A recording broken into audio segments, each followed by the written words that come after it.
Laura Preciado, bienvenida de nuevo a la radio en 2025. ¿Cómo estás? Buenos días. Bueno, enseguida vamos a hablar del libro, pero antes, todo libro está constituido por dos cosas siempre, continente y contenido, ¿no? Y estaba hablando contigo, a micrófono cerrado antes de entrar en antena, que no sé si tiempos pasados fueron mejores o peores, pero para los libros tengo la sensación de que sí fueron mejores, porque hay auténticas maravillas, ¿eh? Efectivamente, hay muy bonitos. O sea, independientemente, como dices, del contenido, pues las encuadernaciones, el formato, el papel, ¿no? El soporte, digamos, del libro, pues efectivamente, siglos atrás eran muy cuidadosos. Bueno, todavía no vamos a hablar del libro. Háblame del papel. Me dices que también hay que... Claro, caso es un libro que no es un papel corriente, es pergamino muy fino, pero es pergamino, efectivamente. Da gusto tocarlo, ¿no? Sí. Por eso, cuando en los últimos años alguien dijo que igual iba a funcionar el libro electrónico en nuestro país, yo decía... es una alternativa interesante para la lectura, pero a mí dame un libro físico. Tocar el papel, abrir las páginas. Yo estoy contigo. Yo creo que es otra cosa, ¿no? Sí, podrá convivir, pero en cualquier caso ya vemos que pasa un tiempo y no sustituye, ¿eh? El libro electrónico, ni siquiera el PDF. Sí que igual en documentos sueltos es más fácil la sustitución del papel por el archivo electrónico, pero en cuanto al libro completo, va ganando todavía el libro en papel y creo que es la manera más bella de leer. Ha sido uno de los regalos más socorridos sin duda este año, porque yo lo he visto en las librerías y la gente, sí, sobre todo la de cierta edad, sigue comprando el libro físico. Sí, y ya está, ¿no? Sí. Y sigue prefiriendo leer en papel, es verdad. Bueno, hecha esta introducción, ¿qué es lo que tengo ahora mismo en mi mano, Laura? Bueno, ahora tienes una de las joyas, vamos a decir, aunque es una palabra que repetimos mucho, pero bueno, uno de los libros... Pero es verdad. Uno de los libros más bonitos y antiguos que tiene la biblioteca de Francisco Cantera y de la Fundación, que es un libro en este caso, del siglo XVIII, que está editado en Madrid, en castellano, aunque es una traducción del francés. Está editado en 1786. Oye, muy buena la imprenta, ¿eh? En una imprenta con mucha calidad. La calidad de la imprenta también para destacar, ¿eh? En un libro de estas características, porque se lee con una enorme facilidad. Con una letra muy clara, efectivamente, para estar impreso en pergamino, que es un soporte muy poroso.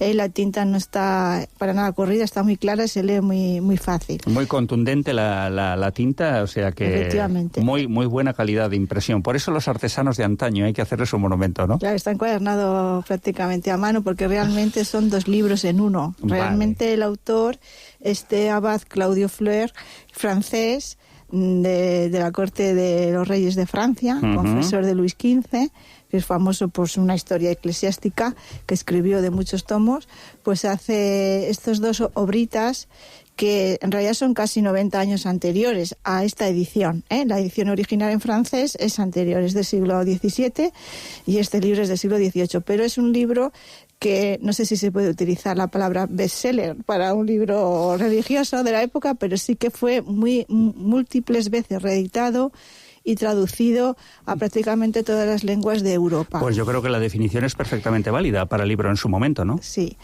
En la introducción de este libro, que está hecho por un obispo de Barcelona, de ese momento en España, pues dice que se tiene que reeditar esta última vez porque la última edición de 1500 ejemplares está totalmente agotada, con lo cual si hablamos de muchas ediciones de 1500 ejemplares en una población menor que la de ahora y en una población lectora mucho menor aún, porque no todo el mundo sabía leer y escribir, son Laura, muchísimos ejemplares. ¿Cuántos libros quisieran salir hoy con 1500 copias? Sí. ¿Cuántos quisieran salir? Es sorprendente, yo lo he leído en la introducción y me ha llamado mucha atención. ¿Y no sorprende que un obispo, en este caso de Cataluña, de Barcelona, quisiera que se reimprimiera un libro en el cual se hablaba también del judaísmo? Cuando...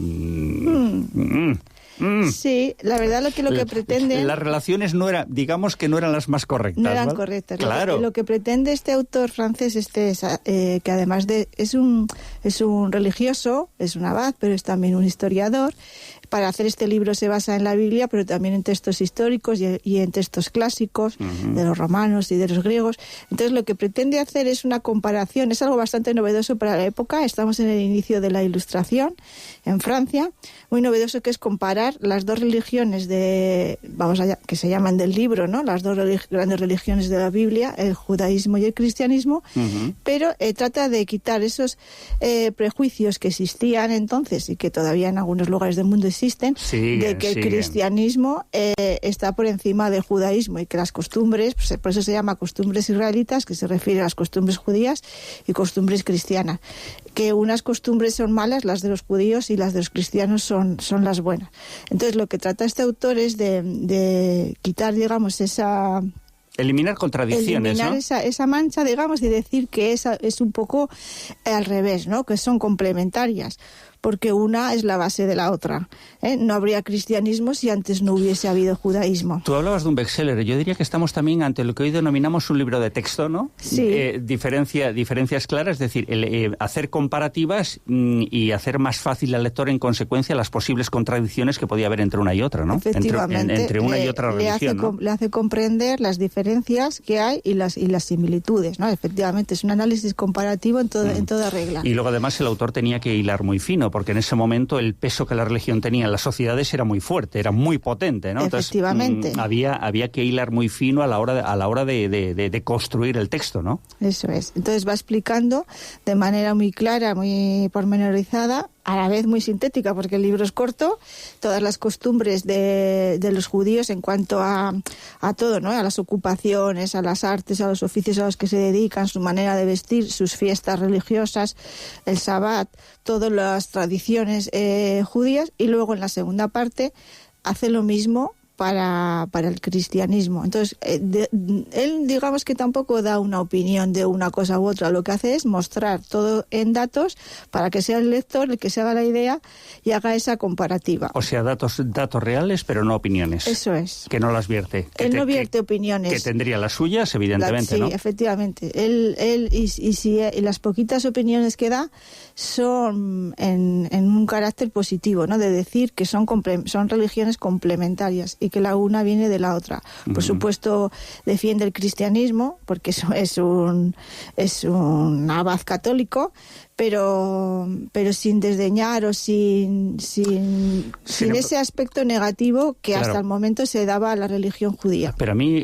lo que sí me gusta de este abad es su perspectiva de miras, ¿no? Cuando lo más fácil era decir lo mío es lo bueno y lo demás no existe o no tiene validez, y sin embargo hace esa comparativa y muestra todo lo que existe. Repito, habla de una mente preclara y muy abierta, ¿no? Sí, porque yo creo que en estos libros es más historiador que religioso o que sacerdote.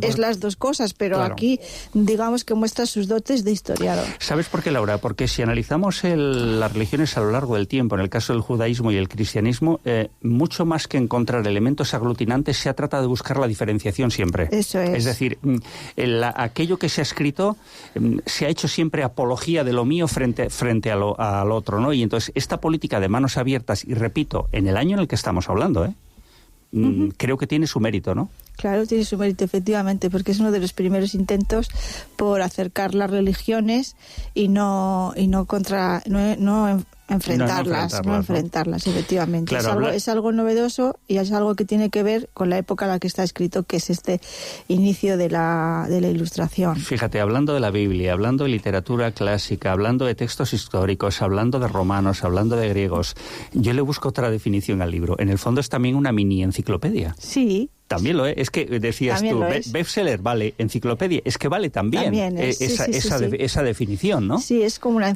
mini enciclopedia. Al final es también un resumen de esa obra que él tiene mucho más amplia, que se llama Historia Eclesiástica, y lo que hacen estas obras más pequeñitas es eso, un poco llevarlo a todos los públicos. Por eso decía yo lo de bestseller, ¿no? Porque no todos los sacerdotes se van a leer los 20 y tantos tomos de su Historia Eclesiástica, y él intenta hacer ese resumen, un compendio de lo más importante en estos dos libritos. Fíjate, pero hablábamos de la mente preclara de este abad, pero luego había que hablar también de la mente preclara de los lectores, porque me estás diciendo que sí tuvo una notable, importante repercusión, porque luego, claro, yo siempre digo lo mismo, cuando tú publicas un libro, el libro ya no es tuyo y pasa a ser literalmente de quien lo lee. Sí. Y cada uno lo interpreta de una manera, y si tuvo también buen acogimiento entre los lectores, también significa que había una parte de la sociedad dispuesta a ser permeable a nuevas ideas, ¿no? Efectivamente. efectivamente, llama la atención eso, ¿no?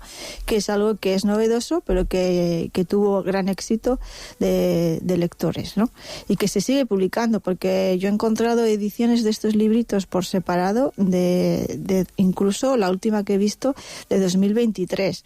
O sea que ahora mismo es una obra de dominio público y se sigue reeditando porque es importante también para los historiadores para conocer, ¿no?, esas costumbres de la antigüedad, porque nos está hablando de la época antigua hasta el momento contemporáneo del autor, que es el siglo XVIII. Y esto vuelve a demostrar los fondos bibliográficos maravillosos que tiene la Fundación Cantera, perfectamente desconocidas para una parte importante de nuestra propia población, ¿no? Eso es, ¿no? Pues entre esos fondos de judaica y de historia de los judíos españoles que tenía en su día Francisco Cantera y que depositó en su ciudad, pues está esta gran maravilla que sigue siendo una fuente documental. Un día te haré un par de preguntas trampa que vas a alucinar. Bueno. ¿Sabes cuáles van a ser las preguntas trampa? Pues si me las dices me las voy a preparar. No, es que aunque te la diga te costaría preparar. ¿Sabes cuál sería la pregunta malvada que te haría? Dime. Te diría, Laura, si hubiese que salvar 8 o 10 libros... Bueno.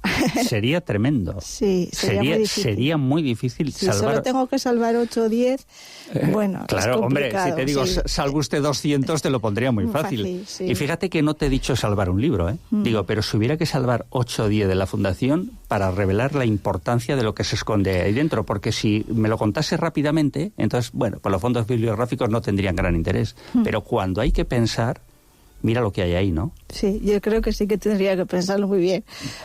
Sé dónde están los más antiguos, pero no tiene por qué ser los más valiosos. Esa es la historia. En cuanto a contenido, ni siquiera en cuanto al formato. Entonces es una cosa muy difícil de responder. Ojalá no ocurra esa tesitura y no me vea yo en ese momento. Por favor. Pues bueno, ya tuviste que salvar libros de inundaciones. Sí, del agua hemos tenido que salvar todos. Cuando había que ir al albergue juvenil y subirlos de la parte de abajo a la de arriba, ¿no? Efectivamente. Laura Preciado, que ha sido un auténtico placer, como siempre. Bienvenida a la radio en 2025 y seguiremos hablando de libros que al final fueron la base sustancial de la cultura en los últimos siglos y esperemos que lo sean los próximos, ¿no? A pesar de que el mundo tecnológico y visual manda mucho, pero un libro siempre será un libro, ¿no? Efectivamente, estoy totalmente de acuerdo. Buena semana. Igualmente.